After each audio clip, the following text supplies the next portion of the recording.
pasti dari pihak klien kami, Ibu Erin, itu memang menunggu panggilan dari pihak kepolisian Polres Metro Jakarta Selatan untuk dapat mengklarifikasi atas tuduhan-tuduhan yang menurut keterangan klien kami itu tidak benar. Sehingga memang klien kami kepengen cepat ini semua selesai, ya, tentunya mendapatkan keadilan untuk semua pihak. Jadi memang klien kami menanti panggilan gitu, dari pihak kepolisian untuk dapat memberikan alat-alat bukti dan memberikan klarifikasinya. Jadi buat kami nggak ada masalah. Jadi apa yang disampaikan seperti kayak dicekik, ditonjok, dicakar, itu kan semua harus berbicara melalui visum. Ya, kalau dicakar seperti apa cakarannya, kalau dicekik seperti apa, lalu kalau dipukul lebam, memar atau lukanya seperti apa, kan semua harus berbicara melalui visum. Sehingga tidak bisa orang dengan seenaknya menuduh atau mengaku-ngaku dianiaya oleh seseorang. Negara kita negara hukum, bukan negara viral. Yang viral belum tentu benar, yang diam belum tentu salah. Gitu. Jadi memang ya kalian bisa lihat lah ya, kalau memang klien kami melakukan apa yang dituduhkan oleh pihak mereka, pastilah klien kami juga akan bicara, iya Mas Sunan saya hilaf, saya melakukan ini, tapi faktanya tidak. Dia tidak melakukan. Dan kita bisa sama-sama lihat ketika kemarin di Polres Metro Jakarta Selatan, ketika saya mendampingi Mbak Erin melaporkan, ya, yang kami memang duga harus dilaporkan, terlihat kok wajahnya Mbak Erin nggak ada wajah orang stres, tekanan, apa karena dia bersalah atau melakukan sesuatu, tidak ada. Jadi dasar situ juga kami memiliki keyakinan sebagai kuasa hukum bahwa klien kami tidak melakukan apa yang dituduhkan selama ini atau diviral-viralkan. Bahkan kami menduga ya ada oknum-oknum yang memang sengaja, kami duga ya, kami juga tidak nyebut nama, tapi kami duga ada oknum-oknum orang yang memang menciptakan atau menginginkan kegaduhan ini untuk mencemarkan nama baik klien kami. Iya, seperti yang disampaikan juga berkali-kali sama klien kami, ya silakan saja dibuktikan tentunya, karena ini sudah proses hukum, artinya jalur hukum. Kami juga sangat yakin ya pihak Polres Metro Jakarta Selatan khususnya penyidik dalam hal ini juga hati-hati dalam melaksanakan tahapan-tahapan proses dalam mencari fakta gitu.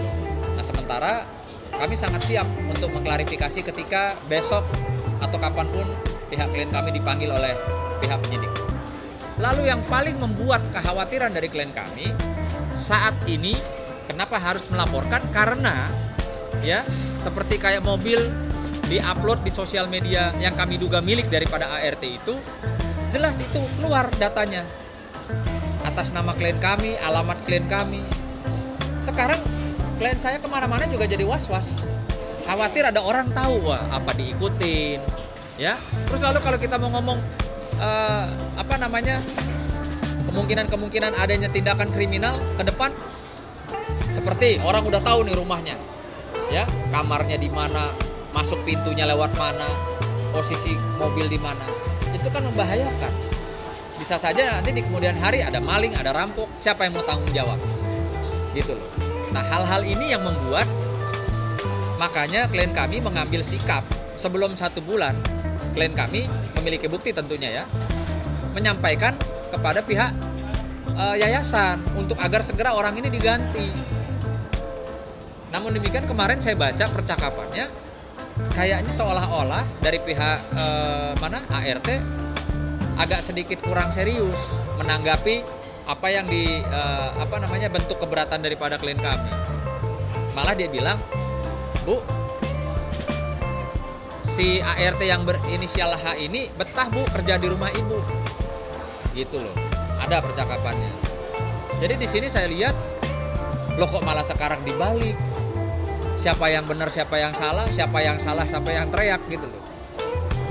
Nah, ini kami menduga ya, toh kami juga tidak sebut nama, ini ada desain yang memang menciptakan kegaduhan ini, dibikin seolah-olah orang kecil ART sama klien kami yang terlihat atau mungkin dikenal sebagai public figure yang sosialita lah katakan. Nah, ini kan jahat, ini keji. Kalau ada orang yang menciptakan skenario itu sangat keji saya. Ya, dia ciptakan, dia bikin cerita orang kecil sama dengan status sosial klien kami. Tapi nggak apa-apa, apapun yang dia ciptakan, filmnya, kami akan ikut berperan jadi pemainnya. Tinggal nanti kita lihat dari film horor, film romantis, apa film action, atau bagaimana endingnya. Yang pasti kami sudah menganalisa lah bahwa ini semua kejadian tidak murni, ya, tidak murni. Kenapa juga kita bilang tidak murni? Pada faktanya si ART itu pada saat meninggalkan rumah, dia meninggalkan rumah loh, meninggalkan pakaian, lalu keluar dari gerbang dia sempat foto. Kalau dia dianiaya, pasti pada saat difoto dia keluar dari gerbang, pastilah babak belur, pastilah sedih mukanya, atau bagaimana? Ini tidak. Nah, kalau dibilang bajunya ditahan, gimana bisa ditahan? Orang ditinggalin sama dia, handphonenya ditahan, bagaimana bisa ditahan? Dan dibanting kemarin waktu preskon pertama, Bu Erin memperlihatkan utuh, dan itu akan kami jadikan alat bukti di pihak Polres Metro Jakarta Selatan, bahwa dari handphone itulah kami duga, ya, dia mengambil gambar, video, memfoto, lalu mengupload ke sosial media milik mereka. Walaupun saya mendapatkan info saat ini sosial media itu sudah tidak ada, tapi jangan salah, ya, tetap ada historical meninggalkan jejak. Nanti HP-nya yang akan berbicara, ya. Jadi jangan keburu bikin statement-statement yang nanti jadi blunder lah.